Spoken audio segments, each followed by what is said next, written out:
আসসালামু আলাইকুম রহমতুল্লাহ। Bus accident মারাত্মক। দেখতে পারতেছেন কলমাকান্দা, নেত্রকোনা রোড কলমাকান্দা। এই যে শান্তি এক্সপ্রেস, মারাত্মক একটা অ্যাক্সিডেন্ট হয়েছে। আপনাদেরকে কি বলবো যে বাসের একেবারে সামনের যে অংশ আছে সব মনে করেন ভেঙে গেছে। আর এই যে খাম্বা ভেঙে খাম্বার মধ্যে আটকেছে। যদি খাম্বাটা না থাকতো হয়তো ঘরে সংঘর্ষণ হইতো, অনেক ক্ষতি হইতো, ভিতরে মানুষও অনেক ঝুঁকিপূর্ণ ছিল। ভাগ্যিস যে খাম্বাতে লাগছে।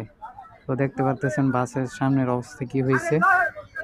আর ড্রাইভার ভাইদেরকে বলবো সতর্ক হয়ে চলবেন রমজানের মাসের দিন।